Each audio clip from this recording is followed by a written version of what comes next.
Just keep the door open for us, please. So it's Cromwell Industrial Estate, E10.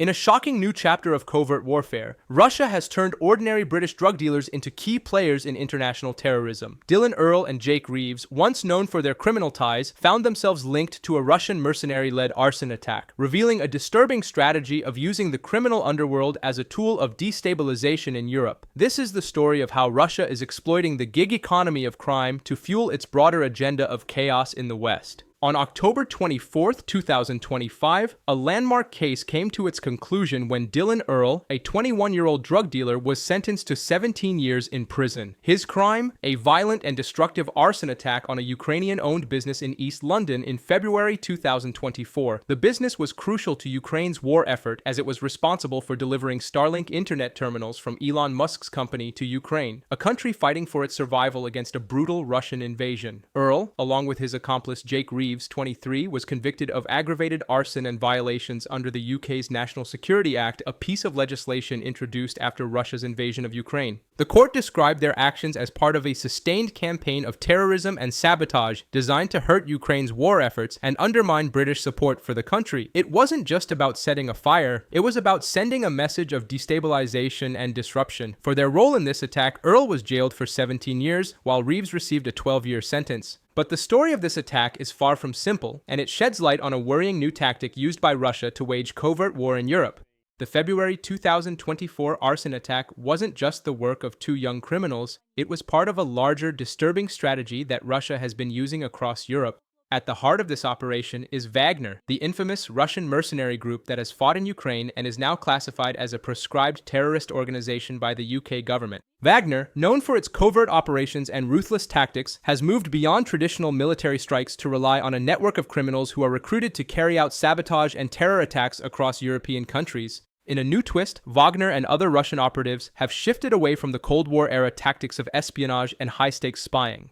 Instead of relying on highly trained agents, they have turned to the dark corners of society, recruiting low-level criminals through untraceable channels like Telegram. The attack in London was no exception. Court evidence revealed that Earl, whose criminal background was primarily in drug dealing, was recruited by Wagner via Telegram, a messaging app notorious for its use in illegal and covert activities. Through a now-defunct Telegram account called PrivateBot, Earl was recruited to carry out the arson attack on the Ukrainian-owned warehouse. In the months leading up to the attack, the message to the criminals was simple: do the job, get paid. Earl was willing to listen. His personal correspondence suggested that he sympathized with Russia's war efforts, and he saw this as an opportunity not only to make money, but also to align with what he believed was a cause worth supporting. What makes this story even more alarming is how it reflects a new reality in global terrorism, the gig economy of sabotage. Just as Uber and Airbnb have revolutionized the way people work and interact, Russia has adopted a similar model to recruit individuals for destructive purposes. The individuals recruited for such operations aren't part of a well-oiled, state-sponsored spy network. Instead, they are everyday criminals, drug dealers, thieves, and petty criminals who are recruited on a flexible, freelance basis to carry out terrorist acts when needed. The way the gig economy of terrorism works is unsettlingly efficient. A few messages on Telegram, a bit of cash, and a few low-level criminals with few questions asked are all it takes to carry out an act of terrorism.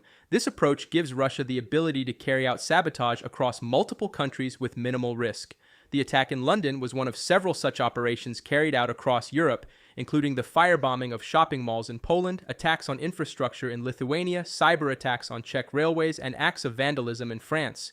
These attacks, while not having the same magnitude as traditional warfare, are meant to send a clear message: Europe will pay a price for supporting Ukraine. The case of Earl is a textbook example of how this modern gig economy for terrorism operates. After contacting the Telegram account associated with Wagner, Earl was given his first assignment, the Ukrainian warehouse in East London. He recruited others to help him carry out the attack, including Nee Mensa, who was sentenced to 9 years in prison. Jakim Rose and Ugnias Asmena also played key roles, receiving sentences of 8 and 7 years respectively. Each of these individuals was recruited for the operation as part of the same shadow network that used Telegram to coordinate their actions. operations. They were part of the gig economy for terrorism, where the stakes were high, but the commitment was short-lived. While these attacks may seem like isolated incidents of crime, they are part of a broader, more sinister campaign that Russia has been waging against Europe. As early as 2023, intelligence agencies in the UK, including MI5, began to warn of a growing number of proxies being recruited by Russian intelligence services. These proxies are often individuals who do not have deep political motivations, but are willing to carry out acts of terrorism for payment. They are part of a larger effort to generate chaos, disrupt economies, and destabilize governments that have shown solidarity with Ukraine. Ken McCallum, the head of MI5,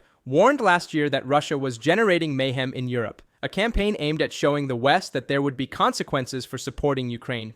It's an asymmetric tactic, one that doesn't involve direct military confrontation, but instead seeks to inflict damage through covert means. By recruiting people like Earl and Reeves, individuals who have little to lose and little loyalty to any particular cause, Russia has found a way to infiltrate Western society with minimal risk and maximum disruption. As Dominic Murphy, head of counter-terrorism policing in London, pointed out, the growing use of such proxies is a serious threat to national security. And it's not just a threat to the UK, it's a threat to all of Europe. The ease with which Russia can recruit individuals to carry out attacks shows just how vulnerable European societies are to these forms of covert warfare. In the end, the case of Dylan Earl and Jake Reeves serves as a stark reminder of how the rules of warfare have changed in the modern era. This isn't the Cold War, where espionage and sabotage required careful planning and recruitment. Today, Russia is using the dark underbelly of society to do its bidding, recruiting low-level criminals for acts of terror, using the anonymity of the internet to communicate, and exploiting the gig economy to wage a shadow war against the West. It's a new kind of war, one that is harder to fight and harder to trace. While intelligence agencies like MI5 and the UK's counter-terrorism policing are working tirelessly to identify and stop these threats, the reality is that this new form of warfare may be just getting started. As this case demonstrates, the criminal world is now more connected to state-sponsored terrorism than ever before. Russia has successfully turned criminals into tools of terror, creating a new kind of proxy war that could have far-reaching consequences for Europe and beyond. The question now is, how can the West defend itself against an enemy that uses criminals as weapons, and how far is Russia willing to go to create chaos on European soil? This is not just about drugs or arson, this is about a new frontier in global conflict.